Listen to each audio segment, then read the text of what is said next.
I mean, okay, we start from the review topics. Yeah, so I think this should be okay. All right, so this week, right, we started this thing called Navier Stokes equation, right? Then just as a quick recap here, this Navier Stokes equation is that looks like something like this. Okay, it's basically rho times g, and g is a vector, minus the gradient of the pressure, the plus mu times the Navier square over times. Let me just change the color for the vector, which I come back to the point later. Okay, so let me just do this. Okay, the rho times g, and then Navier p.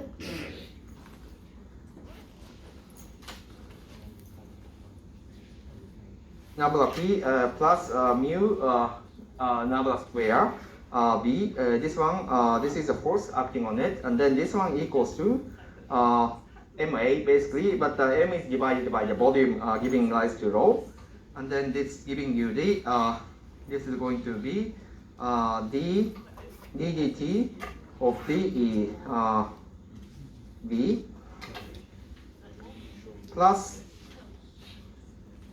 v dot Navier v.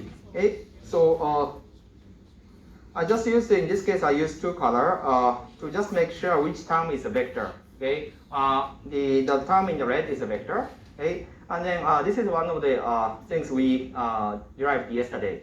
And then the major things we discussed here is this is the gravity, force due to gravity. Second term is the gradient of pressure, so this is the pressure. And then lastly, viscous shear. Okay, so the idea here is the idea of the Navier Stokes equation is nothing but F equal ma, as you may know. And this one is the so it's F equal ma. And then we consider three different types of force, right? Gravity, pressure, and then viscous shear. Right.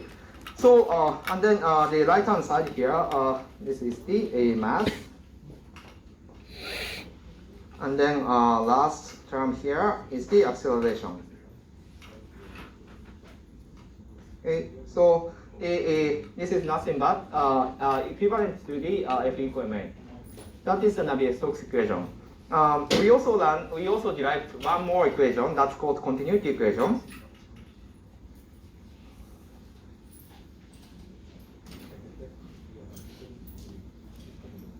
Which is the physically it means mass conservation.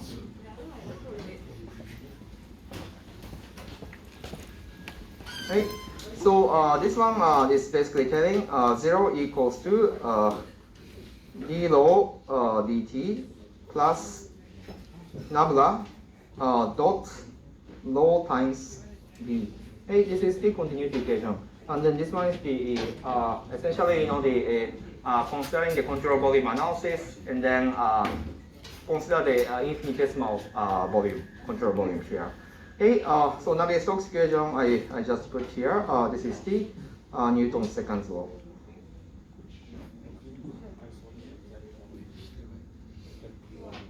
Right. So this is the this is something we start from. So today I guess we sort of look into this equation a little bit more, and then we can also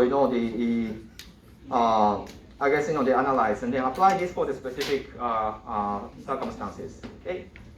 So let me start. Okay. So this is the comment starts.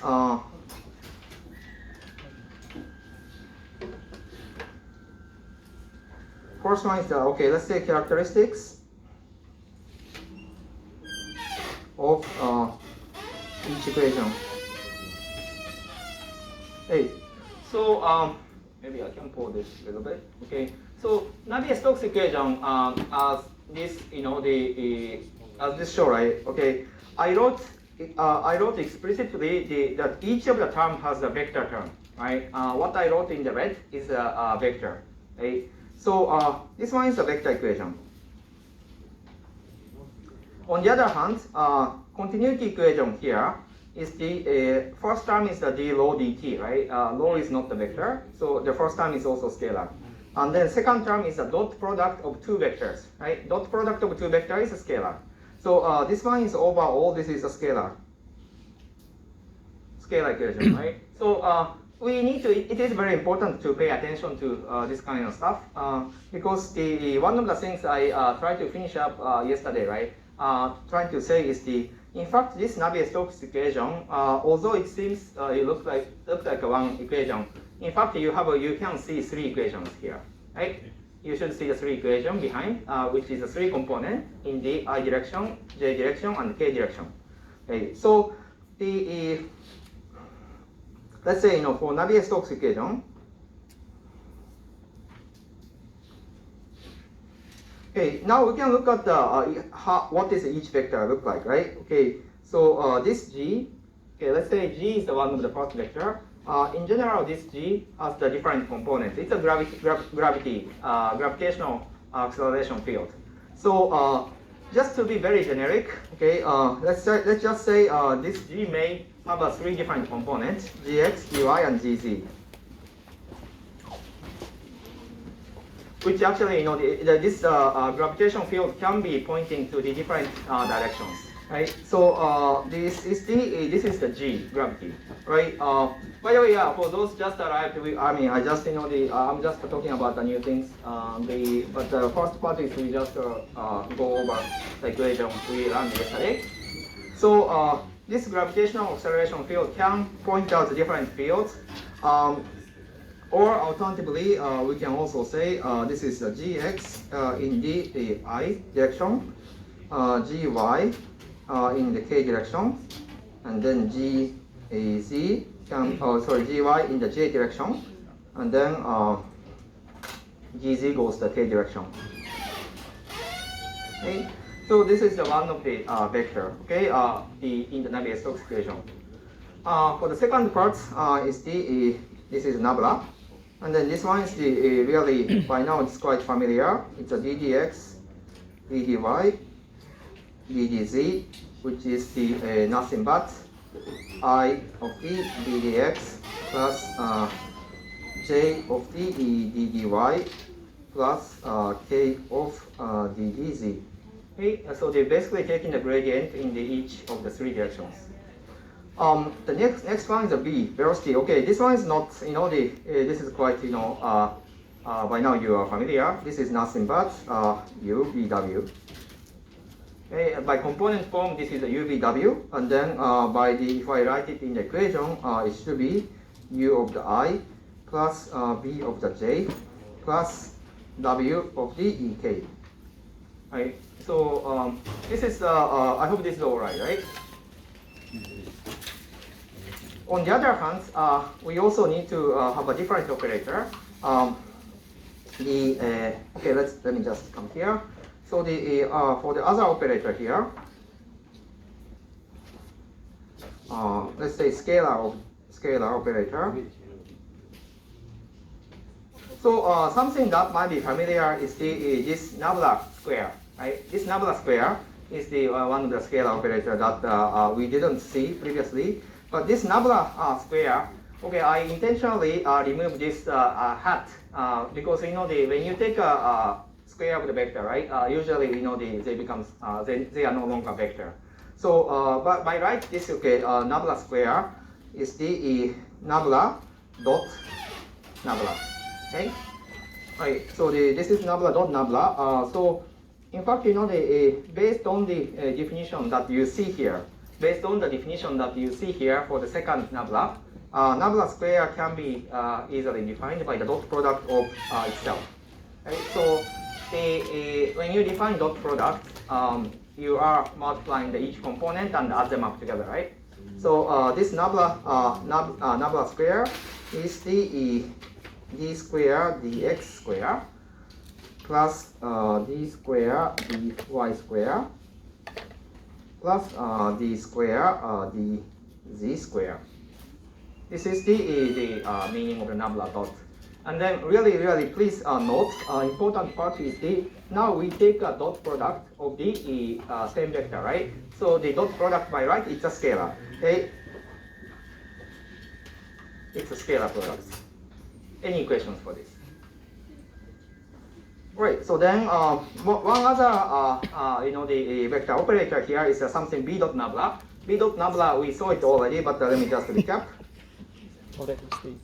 In this case, b dot nabla, both of them are vector, but when you take a dot product, that is scalar. Okay, so in this case, we have three components, right? B is the UVW, and then nabla is the ddx, ddy, ddz. So if you take a dot product, what you're getting here is the u times ddx plus b times ddy plus w times ddz.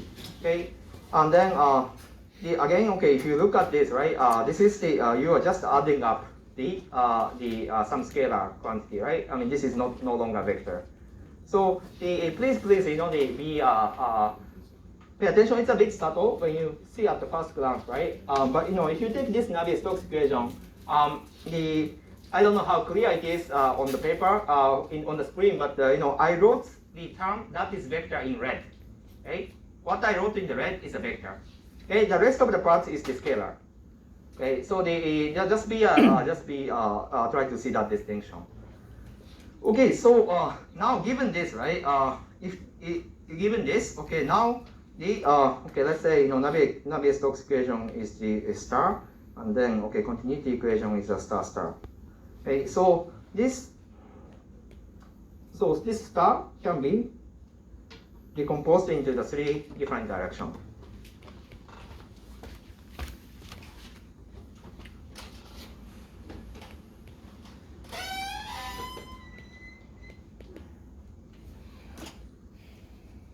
Three different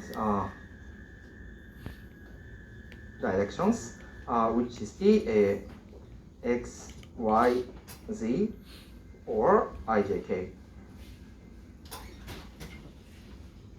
Okay, so this one, right? So to see this, maybe the easiest way to see this is the following. Let's just first just look the x component of the each. Okay, so now what you can do is we have an expression for g and nabla and then b, right? So you can just sub in everything here and then write a super long equation, right? But that equation should have three components. You can have all the I components, or you can have all the j component. You can have all the k components, right? And then they are orthogonal. I mean, those must be satisfied independently. So eventually you get the three equations. That is how you get three equations. But to do this, okay, let me just do this very systematically here. Now first, let's just look into the x component of this equation. Okay, so okay, rho is rho, right? Okay, and then x component of vector g is gx. Yep, sure. This is a rho, and then x component of g is gx, and then this minus gradient of ddx, which is applied to the scalar p, plus mu times, sorry, mu is not red. This is a bit difficult first. So this is going to be plus mu times, okay, now this is the operator. Operator is let me pull this a little bit up so you can see the both. Okay, nabla square is d square dx square d square dy square plus d square dz square, right? And then which is applies to the x component of the v, velocity v, and then which is u, right? So this one is coming to the u, and u. Does this make sense?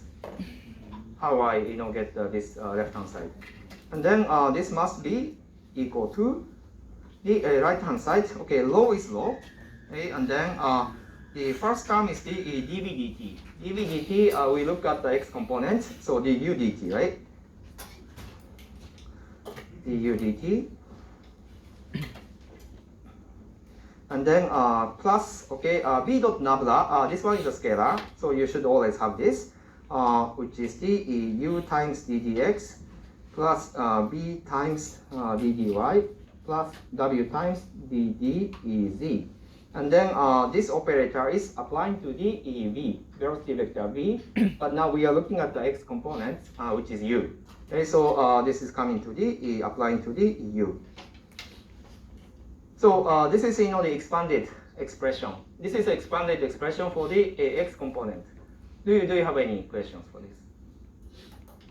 It's okay. Yeah. So then for the sake of completion, you can just try to write this in the y direction and z direction. Right. So it's a bit tedious, but at least they try to write it on your own one time because I think this is really get you familiar with the how this look like. Okay, gy, and then now gradient of the pressure in the y direction plus mu d dx square d dy square this d square dz square, which is applied to the component b.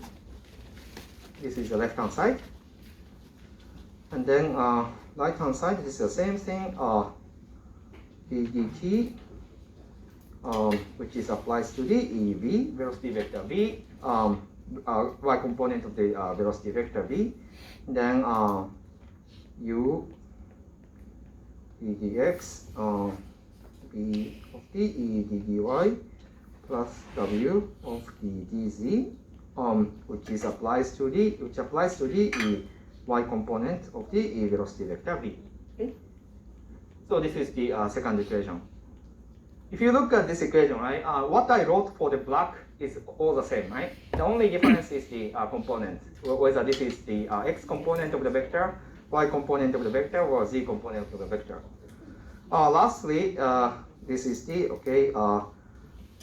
rho g. Let's consider this is the z component. And then we also consider the gradient of the pressure, ddz in the z direction. Plus, viscosity term has the it's the same. This nabla square has three terms. D square dx square, d square dy square plus d square dz square, which is now applied to the z component of the velocity field, which is the uvw.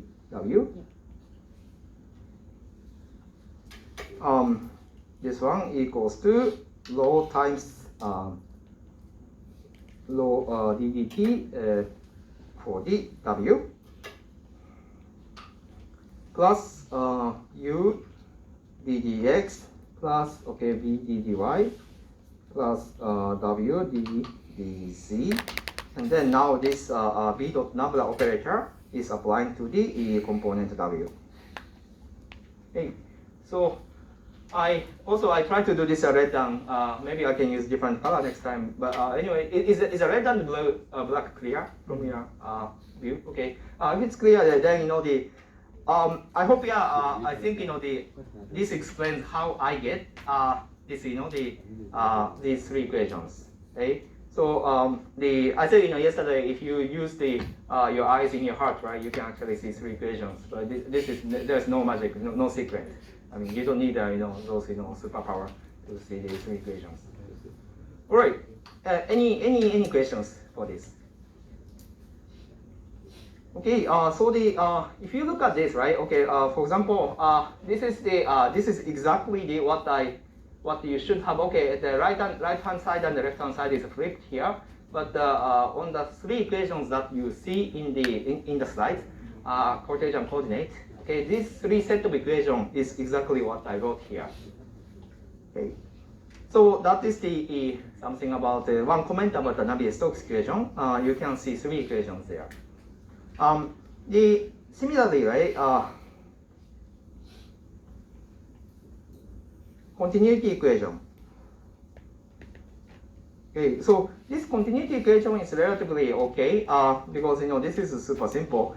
Okay, so let's say it's 0 equals to d rho dt plus nabla dot rho v, right? Okay, so now all you want to do is just expand this. Yesterday I started with the expanded form and then bring it back to this. So I'm just doing the opposite, just for the completion of the discussion here. D rho dt plus, okay, nabla dot rho v, which is the d dx applying to the x component, which is the rho u, plus d dy applying to the y component, rho v, plus d dz, which is applying to the rho w. Okay, so this is one equation, and then I just want to reiterate the importance of the paying attention to the whether each term is a vector or scalar. Okay, so when you look at this continuity equation, it's obvious, right? It's obvious that the d rho dt is a scalar because rho is just a scalar. Okay, rho is just a number, right? You don't have a x component of the density or y component of density. I mean, that is okay. For the second term is the dot product of two vectors, and then nabla itself has this three component, but when you take a dot product of another vector, which is a velocity vector v, then that's going to be scalar. So overall, this equation is scalar.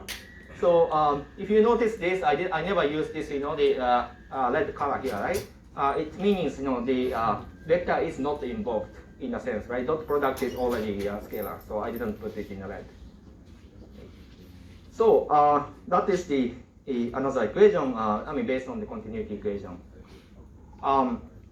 Any comment or any questions here? Okay, so then the overall, right? I'm talking about the characteristic of the equations, right? So now you have four equations, right? And then eventually, you want to know the four parameters that is a function. Okay, so you have four equations, and then you have four parameters. Okay, which means the u, v, and w, and also pressure. Actually, that can vary. Okay, okay, so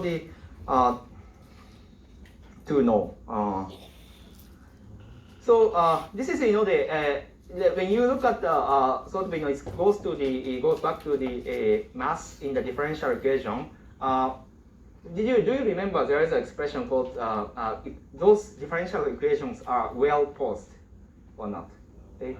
Well posed, mathematically well posed or not? So, but anyway, the meaning here is that when you have a four equation and then you have a four parameter or four function to know, right? Then it's actually mathematically reasonable in a sense. Okay, so we call this is the well posed differential equation.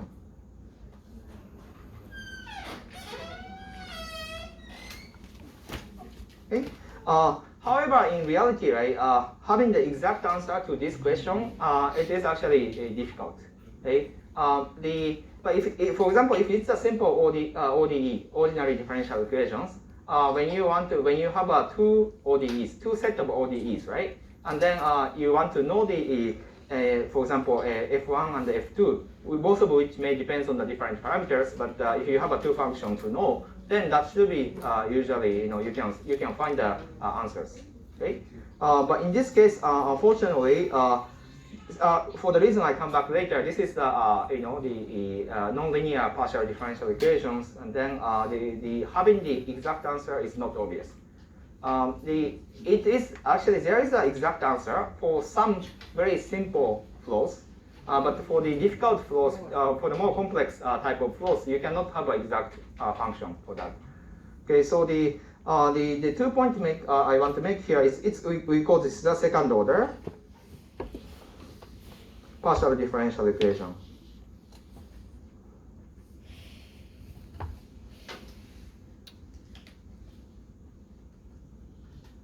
Okay, which is we call this the PDE. Okay, and then this the reason is we do have this this term, right? Nabla square V. Okay, this term is the second order partial differential. This one is contributing to that. Right? In addition to this, we also have a non-linear component.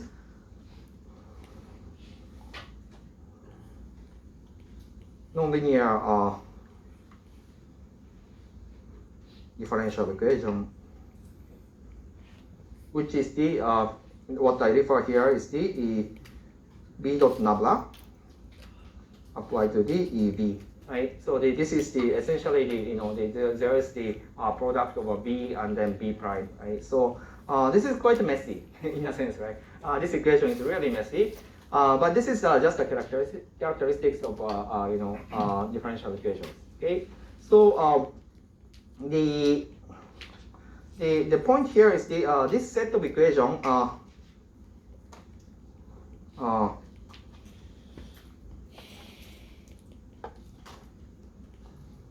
Okay, you cannot always find analytical solution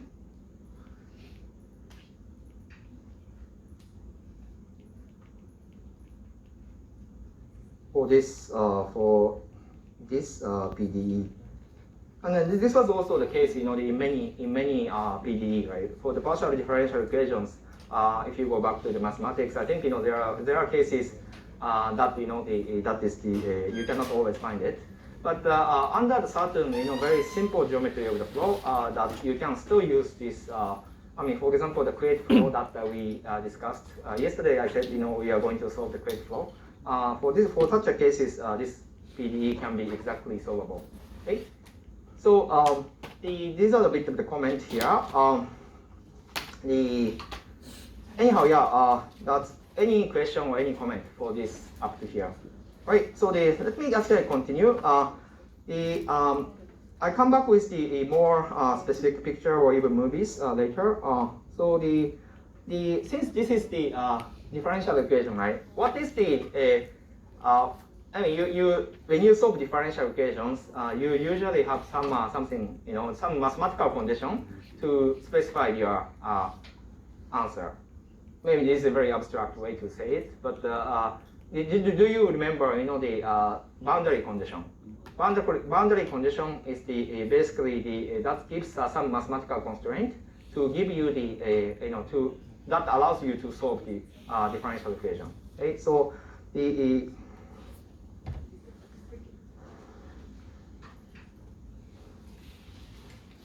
so boundary condition is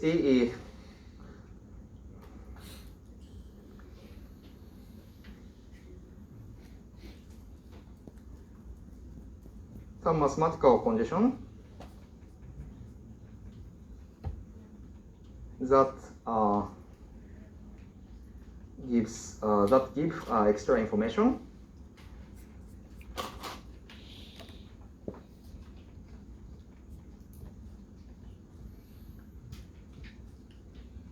to solve differential equation.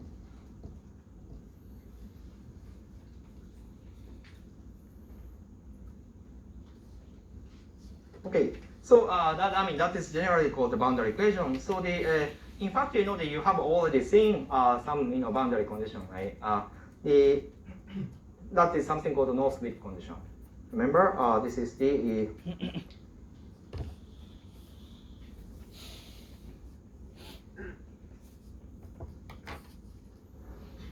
so the no-slip condition is basically saying the fluid is stuck onto the solid substrate, okay, and it doesn't move. Okay, so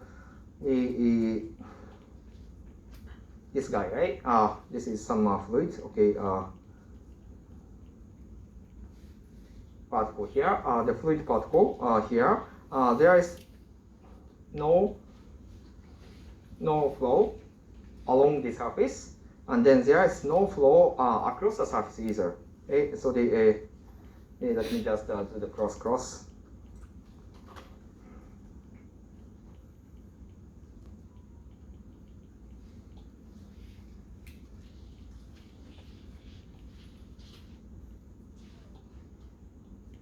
So fluid particle sticks to solid surface. So this is the one of the boundary condition that is often used. And then, I mean, this is no, just, the, usually this no slip conditions, we just call this is, okay, no slip condition, and then also no flux condition. But the meaning here is just the same here. Okay, so no, say, no horizontal flow. This means that this one is a no slip, right?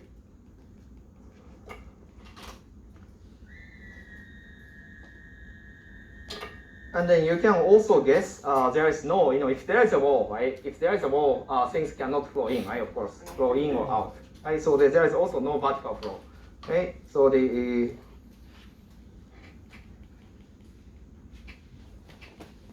and then we just call this specifically we call this a no flux.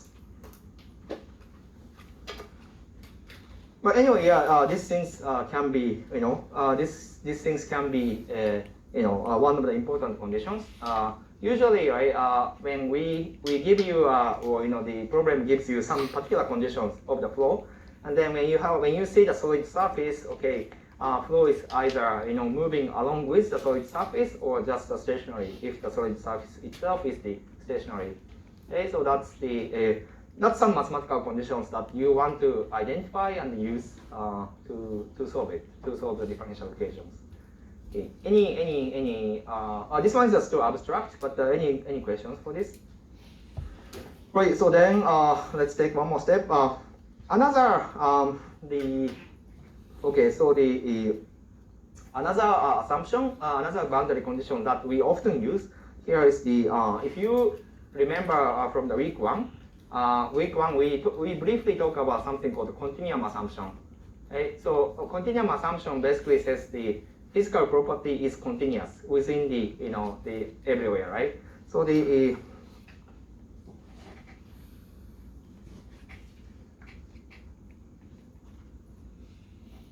sometimes this assumption is also useful to sort of consider the boundary condition. So let's just the hypothetically consider the interface between air and water. Right? If you consider the interface, this is the interface between air and water. So when you have this kind of when you have this kind of interface, right? Any value that's coming from the water must be continuous with the value that's coming from the air. Okay? So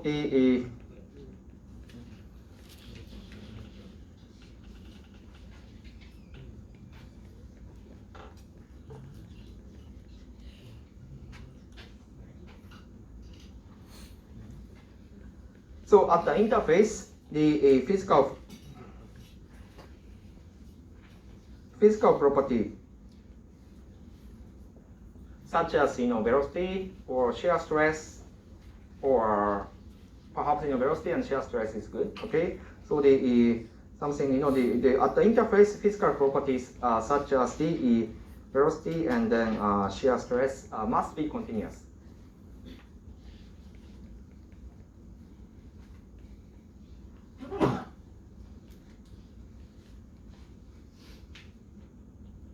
Okay. So this is another boundary condition. When you have the two materials, when you have a okay, so for this is this example, for example, of air and water, right? But even for the condition such as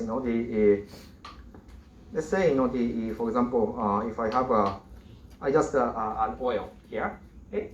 So now at here too, right? Or I mean, I just picked one point, but anywhere at the interface, this is the interface between the water and the oil, right? If you want to know the velocity, it is actually physically impossible that just below this, the oil at the interface is moving at a different speed as the water at the interface, right? This is actually physically not meaningful. Okay, so the velocity must be continuous. And then you can say the same thing for the shear stress, right? When you have an interface, if there's some shear stress from one side, which is from the oil side, that shear stress must be the same as the when you calculate it from the water side. This is the some continuum assumption. Physical property must be continuous. This is yes. Is the particle of air that's touching directly on the water and the particle of water touching on the air is at the same velocity? Yeah, they are moving at the same velocity. Yes, you're right. But then the rest of the particles not guaranteed. Right. Yeah. So this is the you can make some. I mean, you can actually make sense out of it by considering the viscosity of the air is really small. Right, viscosity of the air is really small. I come back to you. Yeah, the viscosity of the air is very small. So at the interface, they may be moving really fast. But when you go a little bit away from the interface, they are not moving at all. Right. But you can still feel it. I mean, if you say if you have some maybe you can see that some river. There is a river, right? And then if you look at just above this water or river, I mean the air is also moving.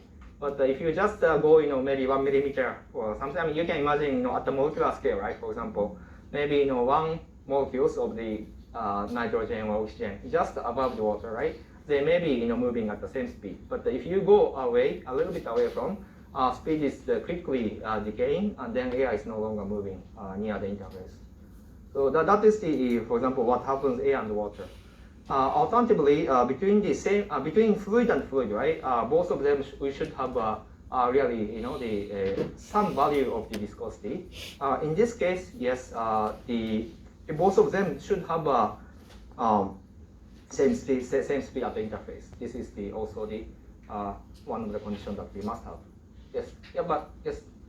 For the viscosity, do we consider both dynamic and kinematic viscosity? Yes, that should be the viscosity. What do you mean by to consider?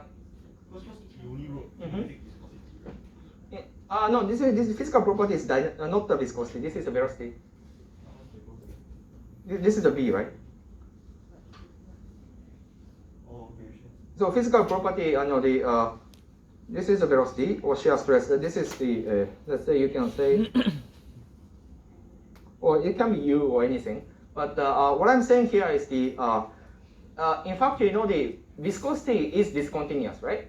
In this case, right? So for this region, viscosity is viscosity of the water, right? And then for this region, this is the viscosity of the oil, right? And then for this part, is the viscosity of the air, and these values are different. These values are different. What I specifically refer to is if you talk about the flow, right? If you talk about the flow, when you have an interface, one side of the interface is moving faster than the other side of the interface. This is impossible, right? That is the physical condition you have to apply when you consider as and then this is going to be the some mathematical constraint. That is the point I wanted to make. Did I confuse you or? It's okay. Yeah. Okay. That's great. Yeah. So okay. Again, this is one of the points I want to come back when you solve the questions. Okay. That is the second point I want to make. Okay. Lastly, this is a very simple point, but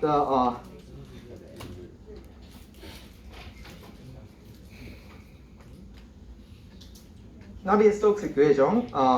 This is the weak 10. And then Euler's equation, which is the weak 3 and 4. Right? There is a very simple way to relate them. Okay, so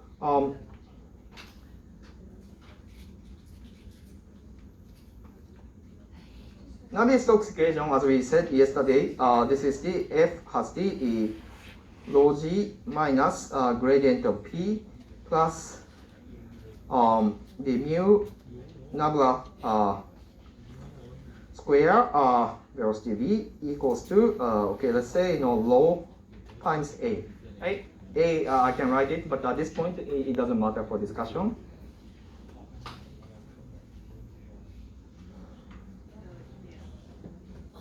So Euler's equation was quite similar, but the assumption we are making for the Euler's equation is the, do you remember what assumption we made?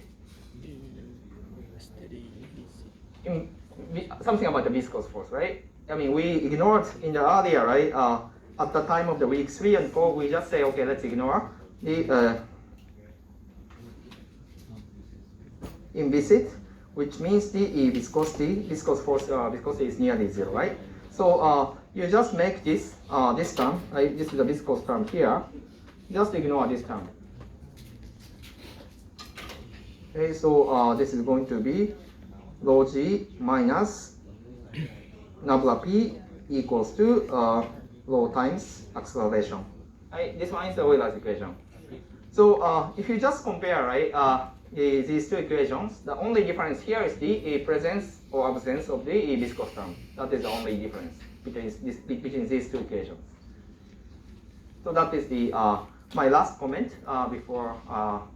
I mean, more like, they're trying to relate this equation to something we have learned previously. Any comments or any questions regarding this? Right. So let's so yesterday, okay. So this one is the how you want to relate this, the Euler's equation and Navier-Stokes equation. Then okay. Maybe one last thing if I add coordinate. Coordinate system. Okay, I just for this one I'm not gonna say much. I mean, I don't have much to say, but depending on the the coordinate that you use, this Navier-Stokes equation should have a different, the expression here. What they are physically saying is the same, but depending on how you use the coordinate, it's going to be different. This is because just because of how this nabla is expressed or how the v is expressed in the different coordinate. So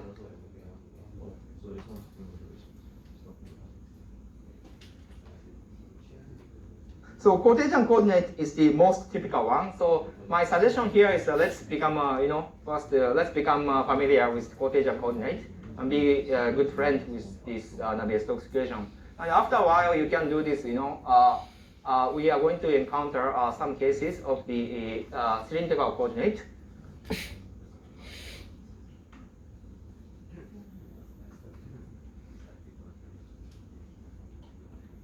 Especially, this cylindrical coordinate for the Cartesian coordinate is the this is the most most flows we start with this. Okay, but the cylindrical coordinate is specifically useful when you analyze the flow within the pipe.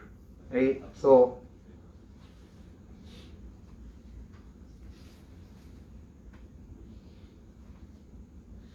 okay, so this one, right, at the end of this week, most likely it's gonna be tomorrow. Not tomorrow, sorry, next week, right? I'm going to solve one cases for the cylindrical coordinate. Which is if you are this is something super difficult. I can write it on the top Navier-Stokes equation in the XYZ coordinate, but I never memorized this the bottom three.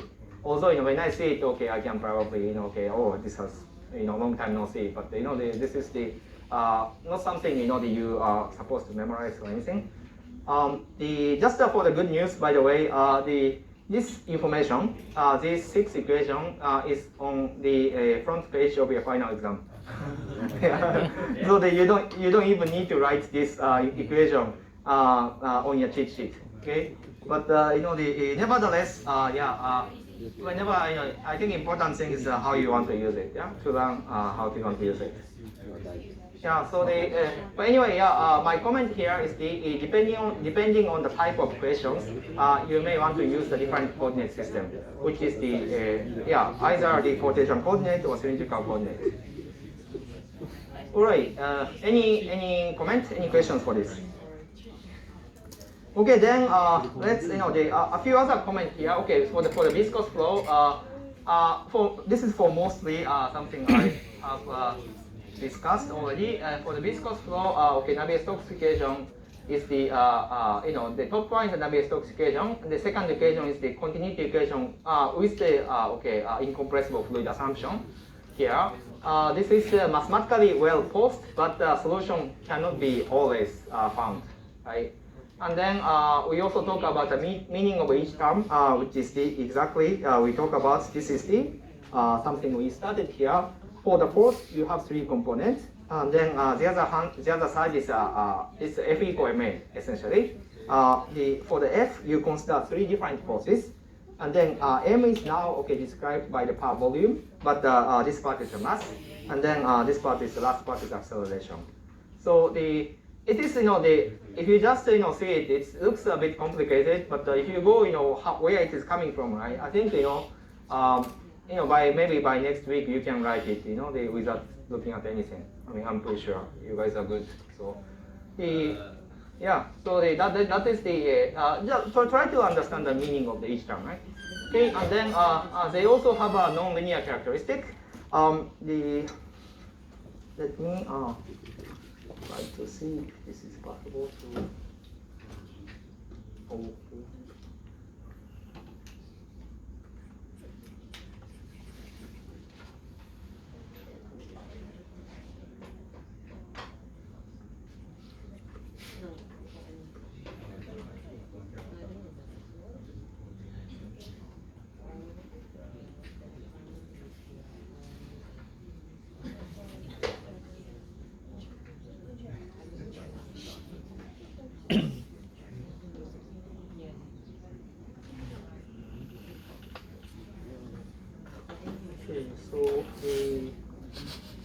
Stay what I stay. Satu plus. This also good. This also good. Oh. Itu lah you BRB meeting. So this is one of the this is one of the flow, right? Okay. So in this case, right, you are injecting this red ink and then slowly increasing the speed. Okay. Originally things are very smooth, right? Originally maybe they just come back and then see. When you are injecting the fluids at a very low rate, you can see the trajectory. This is one way to visualize the. In this case, this is a steady, so it's a straight line equals to straight line and the path line. This is a straight line, by the way. So you're just varying the amount, the flow of the. Yeah, it's a velocity. You are varying the velocity of the injected fluid. Yeah, red ink. You are increasing the speed of the red ink. And then eventually, right, originally this was the slow, and then it doesn't really, form any strangeness, right? But now, it's supposed to start vibrating, and then, and then this is okay. Eventually, this is going to be chaotic. Okay, so this is one of the famous phenomenon of the fluid mechanics, which is called the laminar to turbulent transition. Okay. So the laminar flow, when you have this is more like super chaotic, right? You cannot even see the consistent pattern. Right. So the Because of the difference in the flow between the main flow and the injector. no, in this case, I don't think there is a I mean, maybe surrounding flow might be. Or the flow is the same. Yeah, I think what is in this case what's more important here is the overall speed. Overall speed. So this one is some topics we come back for the pipe flow next week. For this one, right? Okay.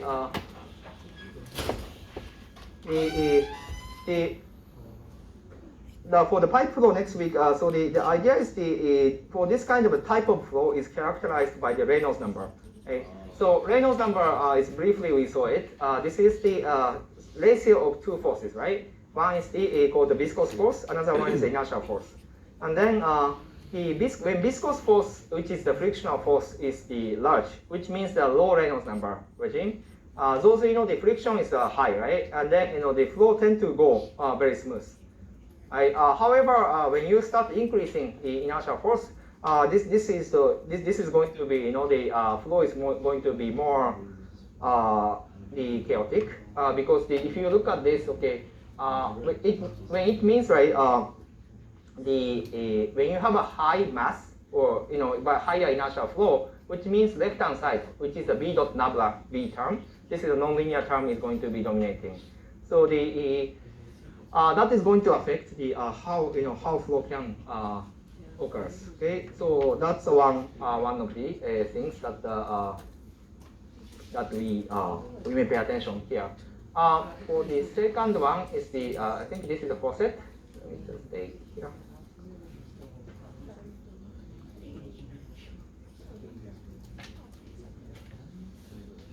Yeah. Okay. This one is also two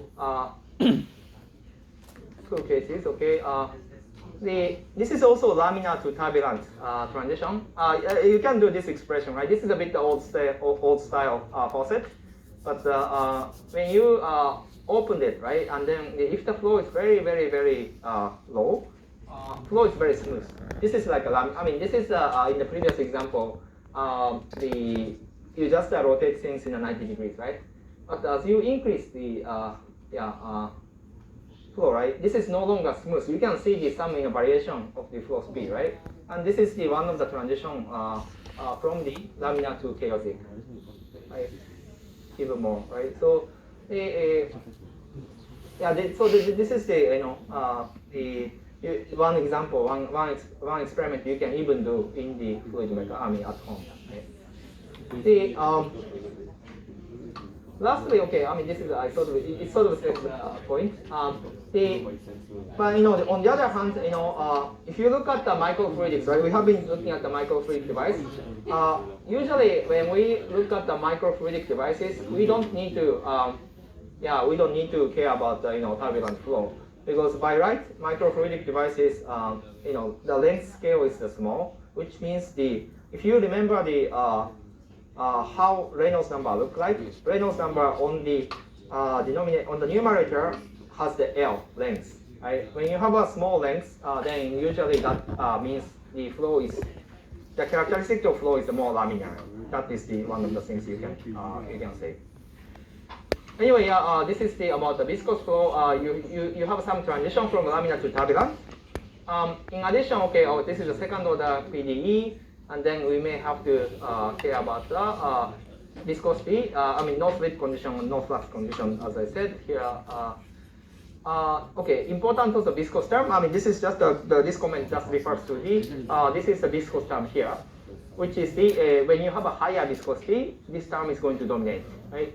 So this is sort of mathematically meaningful. If you don't have a inviscid flow, this term is going to be 0, and then this equation is reduced to the Euler's equation.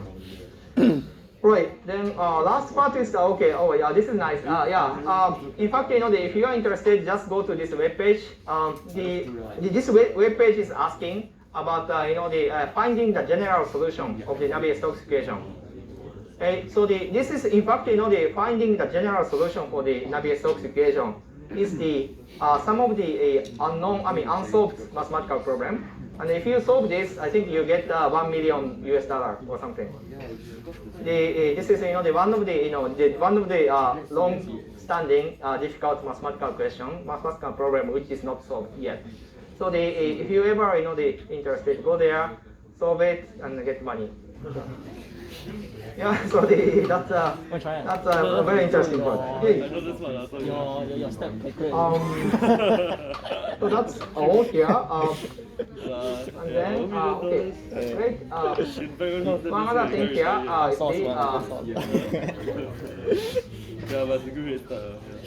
okay, in this case, okay, you have two fluid.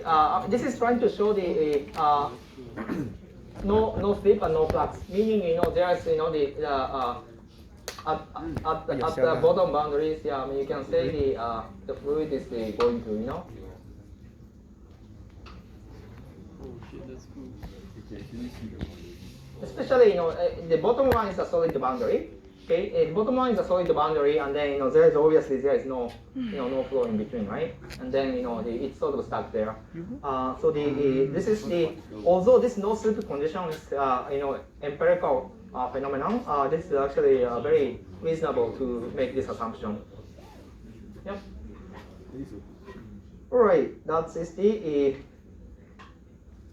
And you can also see the two of the at the interface, right? I mean, red ink and then blue ink. They are moving at the same speed. Right? This is one of the second things I tried to mention. Right? When you have a two fluid interface, the motion of the fluid, right? I mean, it's not like the one of the fluid is moving faster, right? Yeah. So I hope this sort of tells you the idea of the fluid property must be continuous. Okay, so that's all for the setup. Okay, so now what we want to do is let's start solving the Navier Stokes equation. How about taking a 5 minutes break and then I'll come back. Okay, but it's a 2 hours lecture.